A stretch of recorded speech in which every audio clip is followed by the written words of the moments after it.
الفضل 18 اکتوبر 2019 بروز جمعۃ المبارک۔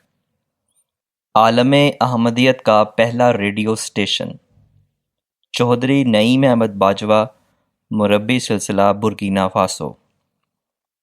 بس ایک جنون تھا، ایک پاگل پن تھا، یہی سوچ تھی کہ کسی طرح یہ کام کرنا ہے اور پھر خدا تعالیٰ نے کر دکھایا۔ مکرم محمود ناصر ثاقب صاحب امیر جماعت احمدیہ برکینا فاسو پہلے ریڈیو اسٹیشن کے قیام کی تاریخ بتا رہے تھے۔ یہ ماہ مئی کے ایک گرم دن کے بعد آنے والی نسبتاً ایک خنک شام بلکہ رات تھی۔ میں امیر صاحب کے پاس بیٹھا تھا اور قصہ چھیڑ لیا تھا پہلے ریڈیو اسٹیشن کے قیام کا۔ جماعت کا اپنا ریڈیو اسٹیشن ہو، پہلے ہم اس دیرینہ خواہش کی تفصیلات جانتے ہیں۔ حضرت خلیفۃ المسیح الثالث رحمہ اللہ تعالیٰ نے اس خواہش کا اظہار بہت شدت سے فرمایا۔ آپ نے خطبہ جمعہ 9 جنوری 1970 میں دو چیزوں کی ضرورت کی طرف توجہ دلائی۔ نمبر 1 بہت اچھا پریس اور نمبر 2 جماعت کا اپنا ریڈیو اسٹیشن۔ چنانچہ آپ رحمہ اللہ تعالیٰ نے فرمایا، اب وقت آ گیا ہے کہ ایک طاقتور ٹرانسمیٹنگ اسٹیشن دنیا کے کسی ملک میں جماعت احمدیہ کا اپنا ہو۔ اس ٹرانسمیٹنگ اسٹیشن کو بہرحال مختلف مدارج سے گزرنا پڑے گا، لیکن جب وہ اپنے انتہا کو پہنچے تو اس وقت جتنا طاقتور روس کا شارٹ ویو اسٹیشن ہے، اس سے زیادہ طاقتور اسٹیشن وہ ہو جو خدا کے نام اور محمد صلی اللہ علیہ وسلم کی شان کو دنیا میں پھیلانے والا ہو اور 24 گھنٹے اپنا یہ کام کر رہا ہو۔ خطبات ناصر جلد 3 صفحہ 26۔ ریڈیو اسٹیشن کہاں قائم کیا جائے؟ اس ریڈیو اسٹیشن کا قیام کس ملک میں ہو، اس کے متعلق حضرت خلیفۃ المسیح الثالث رحمہ اللہ تعالیٰ نے فرمایا، امریکہ میں تو ہم آج بھی ایک اسٹیشن قائم کر سکتے ہیں، وہاں کوئی پابندی نہیں، لیکن امریکہ اتنا مہنگا ہے کہ ابتدائی سرمایہ بھی اس کے لیے زیادہ چاہیے اور اس پر روزمرہ کا خرچ بھی بہت زیادہ ہوگا۔ دوسرے نمبر پر افریقہ کے ممالک ہیں، نائجیریا ہے، گانا ہے اور لائبیریا سے بعض دوست یہاں جلسہ سالانہ پر آئے ہوئے تھے۔ گانا والوں سے تو میں نے اس کے متعلق بات نہیں کی، لیکن باقی دونوں بھائیوں سے میں نے بات کی تو انہوں نے آپس میں بات شروع کر دی کہ ہمارے ملک میں یہ لگنا چاہیے اور وہاں اجازت مل جائے گی، جس کا مطلب یہ کہ ان ممالک میں کسی نہ کسی ملک میں اس کی اجازت مل جائے گی۔ خطبات ناصر جلد 3 صفحہ 26 تا 27۔ ریڈیو کے قیام کے لیے مغربی افریقہ کا انتخاب۔ مندرجہ بالا اقتباس سے واضح ہے کہ حضرت خلیفۃ المسیح الثالث رحمہ اللہ تعالیٰ نے جائزہ لے کر یہ فیصلہ فرما لیا تھا کہ کس جگہ یہ ریڈیو اسٹیشن قائم کیا جا سکتا ہے۔ اس کے لیے آپ کی نظر انتخاب مغربی افریقہ کے ممالک پر پڑی۔ آپ رحمہ اللہ تعالیٰ نے واضح فرمایا، پاکستان میں اس اسٹیشن کی اجازت نہیں مل سکتی، کیونکہ ہمارا قانون ایسا ہے کہ یہاں کسی پرائیویٹ ادارے کو ریڈیو اسٹیشن قائم کرنے کی اجازت نہیں، لیکن بعض ممالک ایسے ہیں جن میں اس پر قانونی پابندی نہیں، جیسے امریکہ، اور بعض ایسے ممالک ہیں جن میں گویا قانونی پابندی تو ہے لیکن اس کی اجازت آسانی اور سہولت کے ساتھ مل جاتی ہے، جیسے مغربی افریقہ کے ممالک میں سے نائجیریا، گیمبیا، گھانا، سیرا لیون ہیں۔ امید ہے کہ ان ممالک میں سے کسی ایک ملک میں ریڈیو اسٹیشن قائم کرنے کی اجازت مل جائے گی۔ خطبات ناصر جلد 3 صفحہ 26 تا 27۔ حضرت خلیفۃ المسیح الثالث رحمہ اللہ تعالیٰ کی خواہش۔ حضرت خلیفۃ المسیح الثالث رحمہ اللہ تعالیٰ نے اس اعلان کے بارے میں اپنے جذبات کا اظہار کرتے ہوئے فرمایا، میرے دل میں جو خواہش اور تڑپ پیدا کی گئی ہے، اس سے میں یہ نتیجہ نکالنے پر مجبور ہوں کہ اللہ کے علم میں دنیا کے دل کی یہ کیفیت ہے کہ اگر اللہ اور اس کے محمد صلی اللہ علیہ وسلم کا نام ان کے کانوں تک پہنچایا جائے تو وہ سنیں گے اور غور کریں گے، ورنہ یہ خواہش میرے دل میں پیدا ہی نہ کی جاتی۔ دوست دعا کریں کہ اللہ تعالیٰ ایسے سامان جلدی پیدا کر دے۔ دل تو یہی چاہتا ہے کہ اسی سال کے اندر اندر یہ کام جلد سے جلد ہو جائے، لیکن ہر چیز وقت چاہتی ہے۔ بہرحال جب بھی خدا چاہے یہ کام جلد سے جلد ہو جائے اور ہم اپنی آنکھوں سے یہ دیکھیں کہ کام ہو گیا ہے، اور ہمارے کان 24 گھنٹے عربی میں اور انگریزی میں اور جرمن میں اور فرانسیسی میں اور اردو وغیرہ وغیرہ میں اللہ اور اس کے رسول کی باتیں سننے والے ہوں۔ خطبات ناصر جلد 3 صفحہ 27 تا 28۔ ریڈیو پر کس قسم کے پروگرام نشر کیے جائیں گے؟ آپ رحمہ اللہ تعالیٰ کے ذہن میں ریڈیو کے خد و خال اس قدر واضح تھے کہ جیسے اسے اپنی آنکھوں کے سامنے دیکھ رہے ہوں۔ اسی لیے آپ نے اسی مبارک موقع پر بھی یہ فرمایا کہ ہمارے ریڈیو پر کس قسم کے پروگرام نشر کیے جائیں گے۔ گویا آپ نے ایک لاہ عمل عطا فرمایا۔ چنانچہ آپ فرماتے ہیں، علم اسلام کا ورثہ ہے، کسی اور کا نہیں، اس لیے علمی باتیں تو وہاں ہوں گی، مثلاً ایگریکلچر، زراعت کے متعلق ہم بولیں گے، اسی طرح دوسرے علوم میں ان کے متعلق ہم بولیں گے۔ حضرت مسیح موعود علیہ الصلوۃ والسلام نے لکھا ہے کہ اسلام کو اللہ تعالیٰ نے یہ طاقت دی ہے کہ وہ تمام علوم سے خادمانہ کام لے سکے۔ سارے علوم ہی ہمارے خادم ہیں اور ہم ان خادموں سے بھی خدمت لیں گے، اور اس طرح سب علوم کی باتیں آ جائیں گی۔ فلسفے کی غلطیاں بھی ہم نکالیں گے، ایگریکلچر زراعت کے متعلق بھی ہم لوگوں کو کہیں گے کہ یہ کام کرو تا دنیا میں بھی خوشحالی تمہیں نصیب ہو۔ خطبات ناصر جلد 3 صفحہ 28۔ کن زبانوں میں پروگرام ہوں گے؟ حضور رحمہ اللہ تعالیٰ نے اپنے اس خطبہ جمعے میں ریڈیو پر جن متفرق زبانوں میں پروگرام نشر کرنے کی بات کی، ان میں سے خاص طور پر 5 زبانوں کے نام لیے۔ نمبر 1 عربی، نمبر 2 انگریزی، نمبر 3 جرمن، نمبر 4 فرانسیسی اور نمبر 5 اردو۔ آپ کا ان زبانوں کا نام لینا اور پھر خدا تعالیٰ کی تقدیر کا اسی رنگ میں ظاہر ہونا کہ انہی زبانوں میں سے ایک زبان احمدیت کے پہلے ریڈیو کی مرکزی زبان بنے اور بیان کردہ باقی زبانوں میں بھی اس ریڈیو پر پروگرام ہوں، ایک معجزے سے کم نہیں۔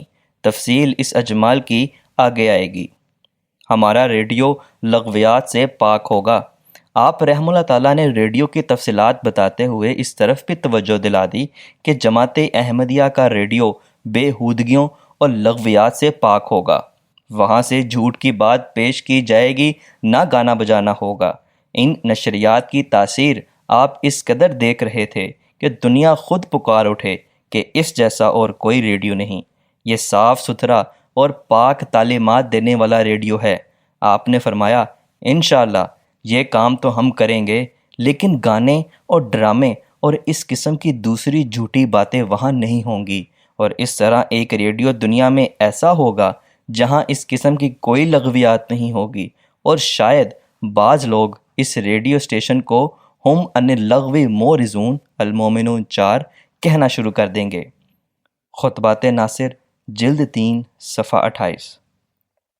اس خطبہ جمعے کے 3 سال بعد جب حضرت خلیفۃ المسیح الثالث رحمہ اللہ تعالیٰ سفر یورپ پر تشریف لے گئے تو منعقد ہونے والی پریس کانفرنس کی رپورٹنگ اخبار کویت ٹائمز نے اس طرح کی: جماعت احمدیہ کی تبلیغی سرگرمیاں افریقہ میں پورے زور و شور سے جاری ہیں۔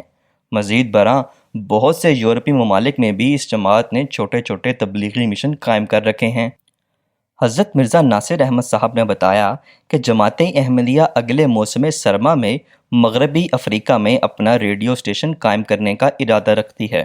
الفضل 6 اکتوبر 1973، بہاوالہ کویت ٹائمز، بابت 27 اگست 1973، صفحہ اول۔ حضرت خلیفۃ المسیح الثالث کی پاکیزہ سیرت پر ایک کتاب حیات ناصر کے نام سے مرتب کی گئی ہے۔ اس کتاب میں ریڈیو کے حوالے سے بطور تائید ایک گواہی پیش کرتے ہوئے مؤلف کتاب ہاذا تحریر کرتے ہیں: چوہدری عبدالغفور صاحب SDO جام شورو سندھ کا بیان ہے کہ انہوں نے حضور کی خدمت میں ریڈیو اسٹیشن کا نام وائس آف قرآن تجویز کر کے بھیجا تھا۔ حضور نے منظور فرما لیا تھا۔ حیات ناصر جلد اول صفحہ 490۔ مندرجہ بالا تفصیلات سے واضح ہے کہ حضور رحمہ اللہ تعالیٰ کو ریڈیو کے قیام کی شدید خواہش تھی۔ آپ نے ریڈیو کے خد و خال واضح فرمائے اور اس کے لیے ایک لاہ عمل عطا فرمایا۔ ریڈیو لگانے کے لیے مغربی افریقہ کا انتخاب فرمایا، اس کی نیک شہرت کو محسوس کیا اور اسے ایک مقبول ریڈیو کے طور پر دیکھا۔ علمی اور ترقیاتی کاموں میں اس ریڈیو کے کردار کو واضح کیا۔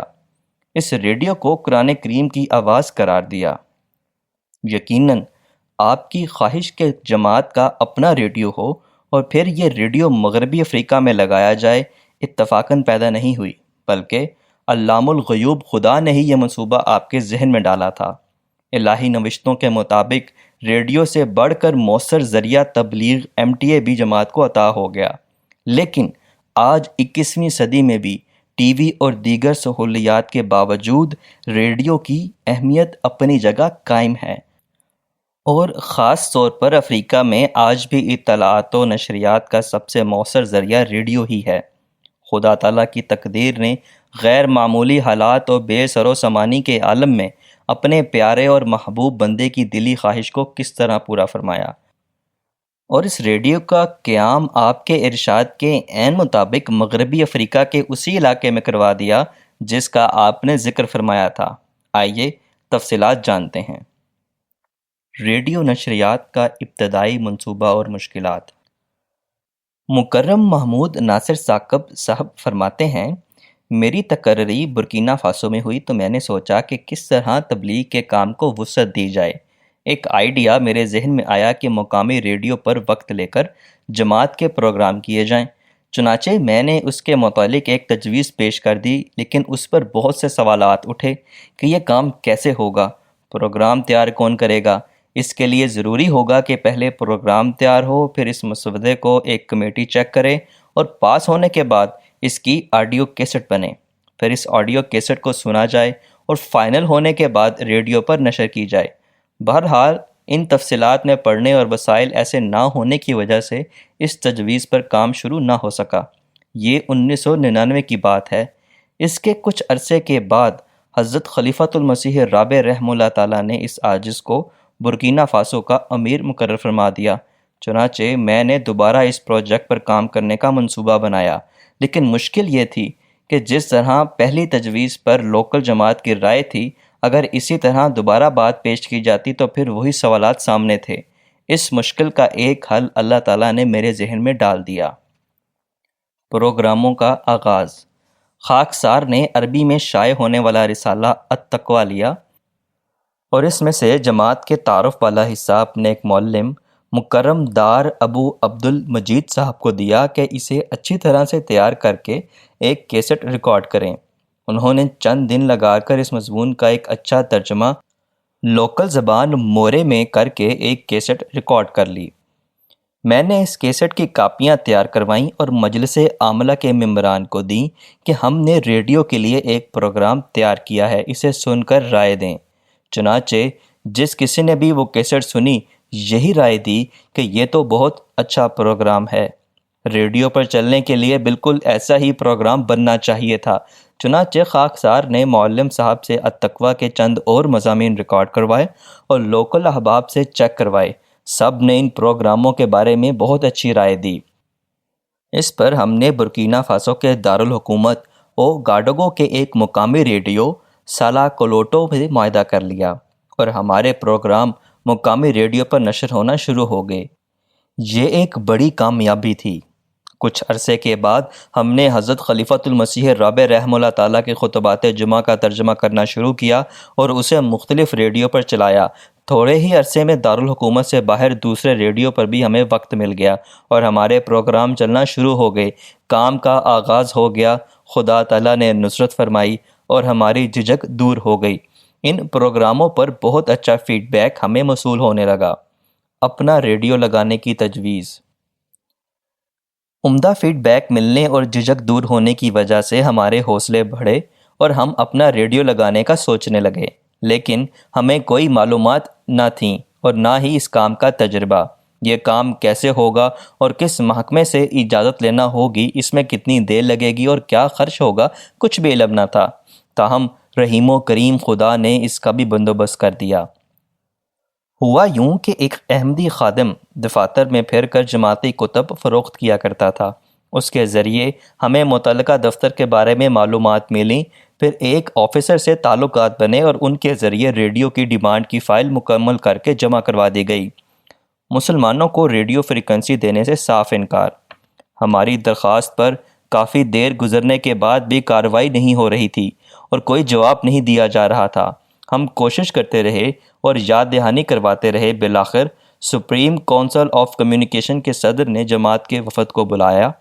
ان کے ساتھ کافی لمبی میٹنگ ہوئی، تفصیل سے جماعت کا تعارف کروایا، لیکن کوئی نتیجہ نہیں نکل رہا تھا اور کوئی امید نہیں دلائی جا رہی تھی کہ واقعی ہمیں ریڈیو لگانے کی اجازت دے دی جائے گی۔ کونسل کے صدر صاحب شریف آدمی تھے۔ بالآخر انہوں نے واضح بتا دیا کہ ہم مسلمانوں کو فریکوینسی دینا ہی نہیں چاہتے۔ مسلمانوں کے بارے میں بھی ہمیں بہت سے تحفظات ہیں۔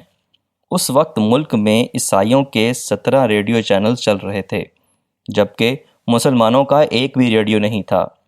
ہم نے بہت تسلی کرانے کی کوشش کی، لیکن مسلمانوں کو اجازت نہ دینے کے بارے میں وہ بہت واضح تھے۔ جب کوئی بات بن نہیں رہی تھی تو بالآخر میں نے انہیں کہا کہ آپ ہمیں ایک بار ریڈیو لگانے کی اجازت دے دیں۔ ہم آپ کو گارنٹی دیتے ہیں کہ اگر ہمارا ایک بھی پروگرام ملکی قوانین کے خلاف یا معاشرے کے خلاف یا فساد پھیلانے والا ہوا تو ہماری طرف سے آپ کو اجازت ہوگی کہ ہمارا ریڈیو بند کر کے دفتر سیل کر دیں۔ ہم کبھی آپ کے پاس دفتر کھلوانے کے لیے درخواست لے کر نہیں آئیں گے۔ اس پر ہماری میٹنگ ختم ہو گئی اور 1 ماہ بعد ہمیں ریڈیو لگانے کا اجازت نامہ مل گیا۔ اجازت ہے پر بجٹ نہیں۔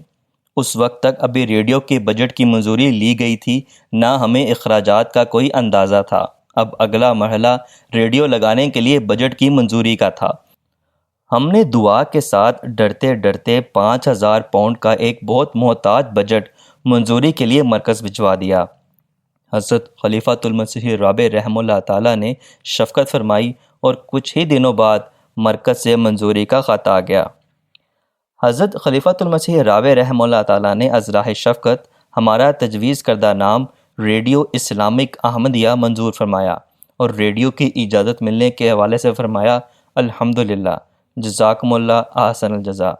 بحوالہ خط ایڈیشنل وکیل التبشیر صاحب، لندن، 22 نومبر 2002۔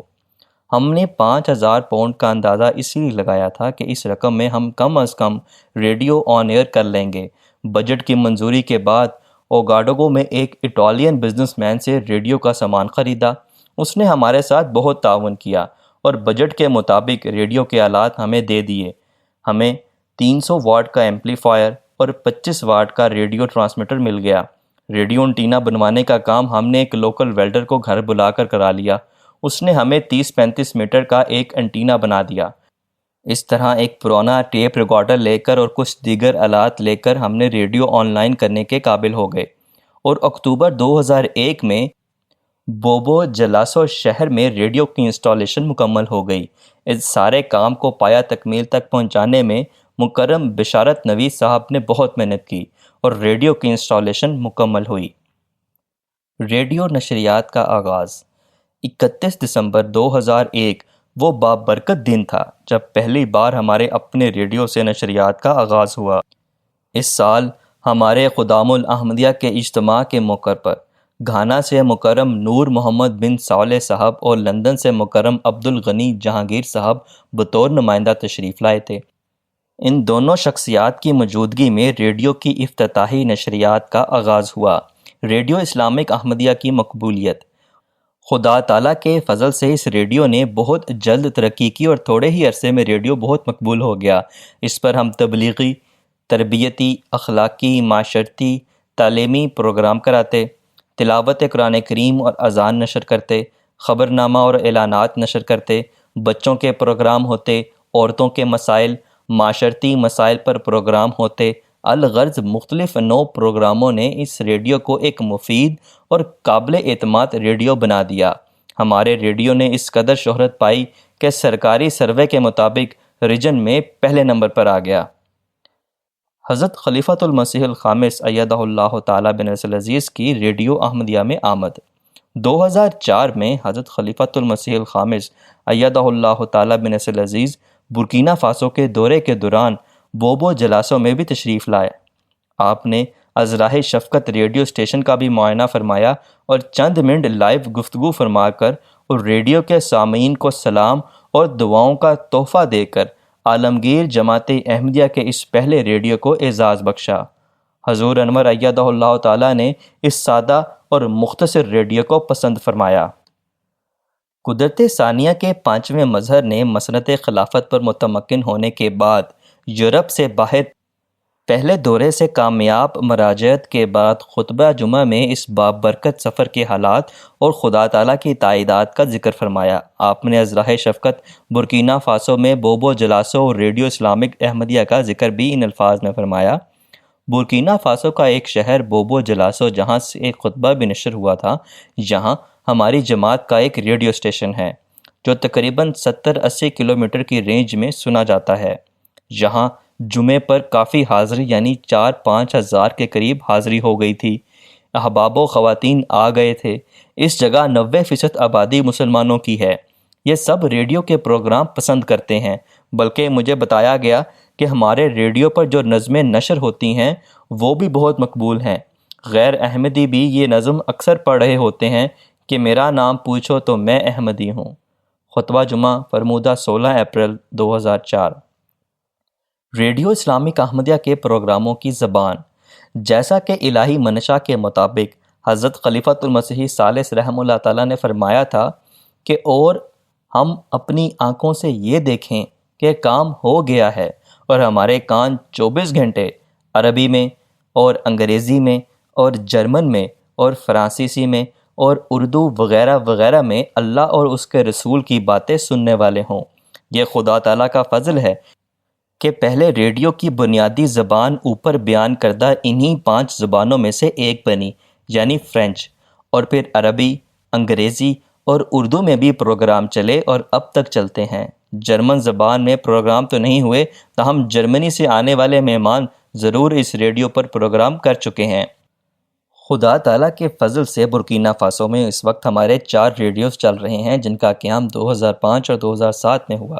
ان میں سے ایک بوبو جلاسو میں ہے، دوسرا ڈوری میں ہے جہاں زیادہ تر فلفلدے زبان میں پروگرام کیے جاتے ہیں، تیسرا لیو میں ہے، یہ علاقہ غانا کے بارڈر کی طرف ہے، یہاں مورے اور دوسری لوکل زبان میں پروگرام ہوتے ہیں، چوتھا ڈیجوگو میں ہے جہاں جولا زبان بولی جاتی ہے۔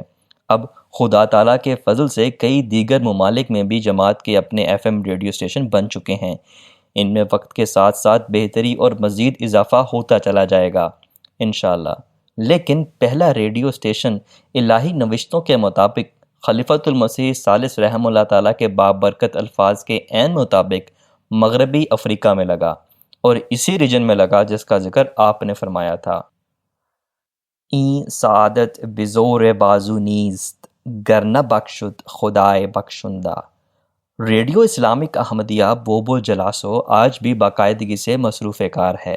اس وقت اس کے روزانہ 18 گھنٹے کی نشریات ہیں۔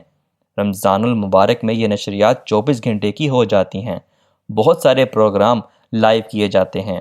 ماہانہ 500 سے زائد فون کالز موصول ہوتی ہیں۔ بعض لائیو پروگراموں میں اس قدر فون کالز موصول ہوتی ہیں کہ پروگرام کے دورانیے میں سب کو سننا بھی مشکل ہو جاتا ہے اور مجبوراً فون بند کرنا پڑتا ہے۔ یہ ریڈیو پیاسی روحوں کے لیے تسکین کے سامان کرتا اور علمی، روحانی، اخلاقی، معاشرتی مسائل میں رہنمائی کرتا ہے، گمشدگان کو اپنے پیاروں سے ملانے والا ہے، اور سب سے بڑھ کر خلیفہ وقت کی آواز بن کر اسلام احمدیت کے پیغام کو دور دراز پہنچانے میں ممد و معاون ہے۔ اللہ تعالیٰ اس ریڈیو کو مزید ترقیات عطا کرے، اس میں کام کرنے والے ہر کارکن کو اجر عظیم سے نوازتا چلا جائے، اور خلافت احمدیہ کی رہنمائی میں خدمت کے نئے نئے سنگ میل طے کرتے چلے جانے کی توفیق عطا فرماتا چلا جائے۔ آمین۔